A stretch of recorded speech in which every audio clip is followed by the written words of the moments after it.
नमस्कार दोस्तों, मैं हूं आपका अपना एमडी मेडिसिन बोले तो औषधि रोग विशेषज्ञ डॉक्टर मनीष कुमार। तो आज मैं आपको बताऊंगा ठंड के मौसम में कैसे बचाव करें। ठंड बहुत ज़्यादा बढ़ चुकी है, आप देख ही रहे हैं कि रांची का टेम्परेचर क्या है। इनफैक्ट पूरे झारखंड इंडिया का टेम्परेचर क्या है। खासकर मैं गुमला से बिलोंग करता हूं, तो आप गुमला का टेम्परेचर एक बार देखिए 2.1 डिग्री सेल्सियस। तो मतलब ठंड तो बहुत ज़्यादा है। इसी बीच हम लोग बहुत ज़्यादा बीमार भी पड़ रहे हैं और बिना वजह कभी झोला छाप के पास जा रहे हैं तो कभी कोई अगल बगल पड़ोसी कुछ बोल दिया वो दवा ले रहे हैं। जबकि हम सबों को पता है कि हमारे जो जितने भी कॉमन बीमारी हैं सबके लिए मेडिसिन दवा की ज़रूरत नहीं पड़ती है। अगर आप simple health hack and tips अगर फॉलो कीजिएगा तो आप बिना डॉक्टर के पास गए, बिना अपना पैसा खर्च किए आप इस बीमारी से निदान मिल सकता है, आपको सिम्टम से आराम मिल सकता है। दोस्तों, आज मैं बात करूंगा ठंड के मौसम में कैसे बचाव करें। क्या आप जानते हैं ठंड खुद बीमारी नहीं है, लेकिन थोड़ी सी लापरवाही आपकी ठंड में बड़ी बीमारी की वजह बन सकती है। नमस्कार दोस्तों, मैं हूं डॉक्टर मनीष कुमार, आपका अपना एमडी मेडिसिन।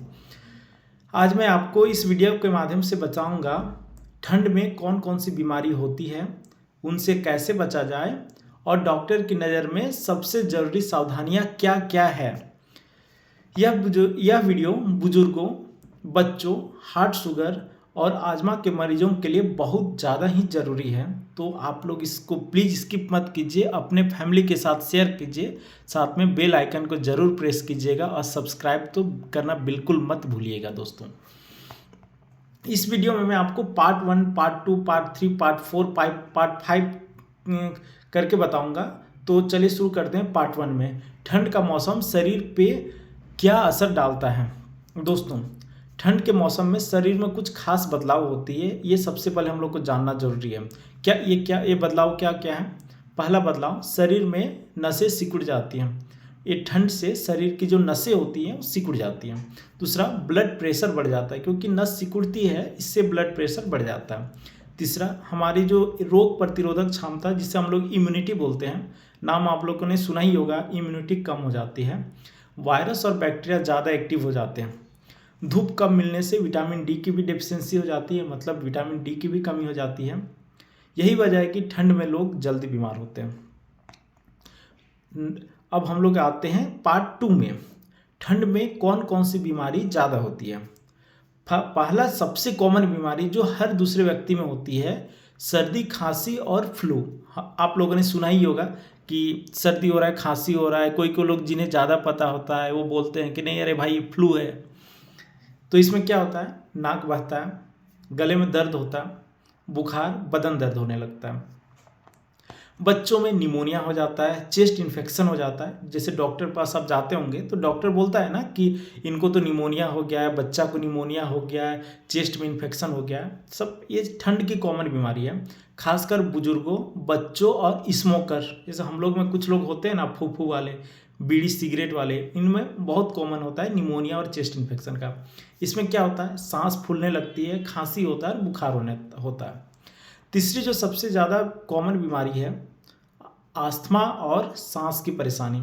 ठंडी हवा से आस्थमा अटैक बढ़ सकता है।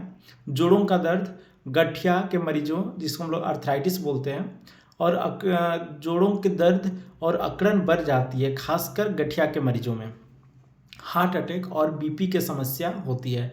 ठंड में हार्ट अटैक का और ज़्यादा खतरा बढ़ जाता है, क्यों बढ़ता है, क्योंकि जो हमारी नली होती है, खून की नली होती है, वो सिकुड़ जाती है, इससे हार्ट अटैक का खतरा बढ़ जाता है। स्किन प्रॉब्लम भी होती है, खासकर लड़कियों में। ये आप लोगों के लिए बहुत इम्पॉर्टेंट है। ठंड में अपना स्किन का ख्याल ज़रूर से ज़रूर रखें और ख़ास ध्यान दें, क्योंकि त्वचा सूखापन हो जाता है और खुजली होता है, जिसे हम लोग कॉमन भाषा में फटना बोलते हैं।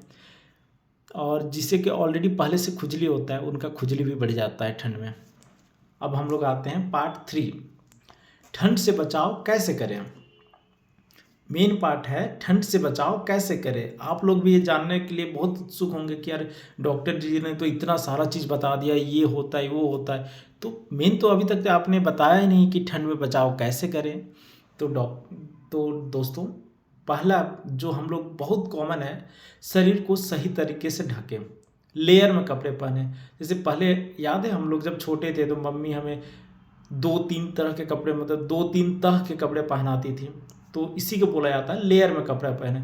आजकल ऐसे जैकेट आते हैं जो खुद लेयर में होते हैं, 1 लेयर, 2 लेयर, 3 लेयर। इसमें क्या होता है, 1 लेयर के बीच में एयर आता है, वो एयर एक इंसुलेटर की तरह काम करता है जो हीट को बाहर जाने से रोकता है। वो बहुत अच्छा होता है ठंड में बचाव के लिए। सिर, कान, हाथ और पैर को जरूर ढके, मोजे डाले, ज़्यादा बाइक चला रहे हैं तो ग्लव्स डाल के ही चलाएं, क्योंकि शरीर की सबसे ज़्यादा गर्मी यहीं से निकलती है। क्योंकि जो हमारे आउटर पेरिफेरी, मतलब जो हमारे शरीर के सबसे आउटर पार्ट होते हैं, एक्सपोज पार्ट होते हैं, वहाँ से हीट बाहर निकलता है, जिससे हमें जल्दी ठंड लग सकती है। दूसरा, रोज़ धूप लें, मिनिमम 20 से 30 मिनट का धूप लें। कब ले धूप? अब ये कॉमन क्वेश्चन होता है कि भाई डॉक्टर साहब आप तो बोले धूप लेने के लिए, हमने 12 से 1 बैठ गए, काला हो गया, होता है ना, काला हो गया, धूप बर्दाश्त नहीं हो रहा है। और आजकल कॉमन प्रॉब्लम है, धूप में बैठे स्क्रीन नहीं दिख रहा है, ठंडा में छाँव में आए स्क्रीन तो दिख रहा है बट हमें ठंडी लग रही है। तो धूप लेने का सबसे बढ़िया तरीका है 8 से 10 के बीच में, बोले तो 8 से 10 बजे के टाइमिंग के बीच में मिनिमम 20 से 30 मिनट का धूप लें। इससे क्या होगा, आपको विटामिन डी भरपूर मिलेगा, इम्यूनिटी आपका स्ट्रॉन्ग होगा। तीसरा, गर्म और पौष्टिक भोजन करें, सूप लें, दाल लें, सब्जियां, ताज़ी सब्जियां खाएं, अदरक, लहसुन, हल्दी, अगर आप चाय बना रहे तो अदरक लहसुन अच्छा से डालें, नॉर्मली भी आप अदरक चबा सकते हैं। दूध, अंडा, ड्राई फ्रूट्स ये आप खा सकते हैं। ये आपको खान पान में ध्यान रखना है, कहाँ क्या क्या इंपॉर्टेंट चीज़ें जो हमारे घर में अवेलेबल है।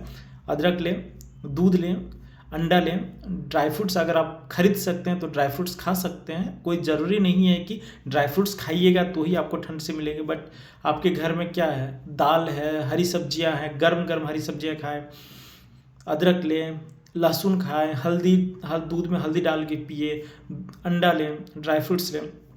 खाली पेट बिल्कुल ना रहे, बहुत ठंडा खाना ना खाएं। ये नहीं कि घर से फ्रिज खोले डायरेक्ट खा लिए, बिल्कुल भी नहीं, ऐसा कभी नहीं करना है।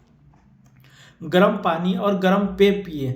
आपको ये नहीं बोला जा रहा है कि आप सिर्फ हमेशा चाय पीजिए, कॉफ़ी पीजिए, गर्म चीज़ जो भी है हमेशा गर्म लीजिए, गुनगुना पानी पीजिए। ये ना कि खौलता हुआ पानी पी ले रहे हैं जैसे चाय पीते हैं, वैसा बिल्कुल नहीं करने पीना है। तुलसी अदरक की चाय आप पी सकते हैं। काढ़ा, सीमित मात्रा में काढ़ा भी पी सकते हैं। जैसे हम लोग कोरोना के टाइम पे काढ़ा पीते थे, उसी तरह आप इस टाइम पे भी काढ़ा पी सकते हैं। हाथों की सफाई रखें, सर्दी खांसी हाथों से फैलता है। जब आप छींकते हैं, खांसते हैं, आप अपने हाथ को मुंह पे ले जाते हैं, अगर उसी हाथ से आप किसी और पर्सन को, किसी दूसरे पर्सन को छूते हैं तो ये आपका जो वायरस, जो बैक्टीरिया है वो उसके हाथ में चला जाएगा, बिल्कुल कोरोना की तरह।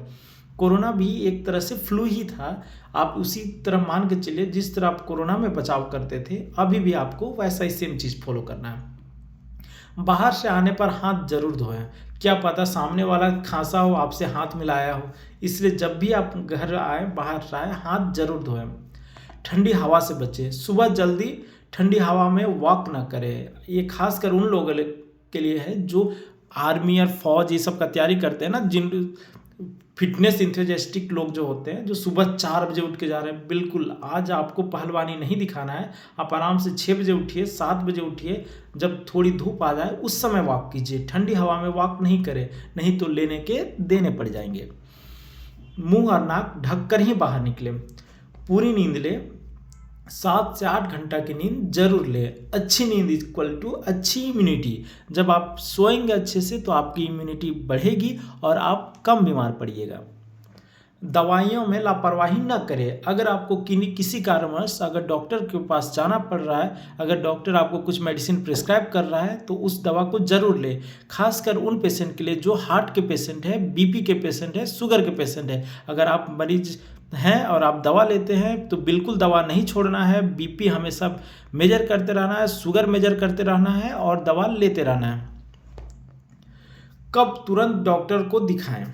अगर आप या आपके परिवार में किसी को 2 से 3 दिन से ज़्यादा बुखार रहता है, सांस लेने में दिक्कत हो रही है, सीने में दर्द हो रहा है, बुजुर्ग या बच्चा बार बार बीमार हो रहा है, तो इन सब परिस्थिति में आप डॉक्टर से मिल सकते हैं।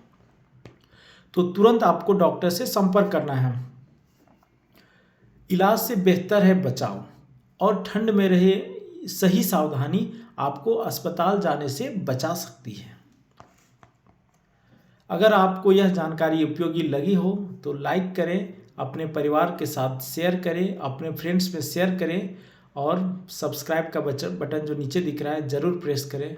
तब तक के लिए स्वस्थ रहें, सुखी रहें। धन्यवाद। मैं हूं आपका अपना डॉक्टर मनीष कुमार, आपका बोले तो एमडी मेडिसिन औषधि रोग विशेषज्ञ। धन्यवाद।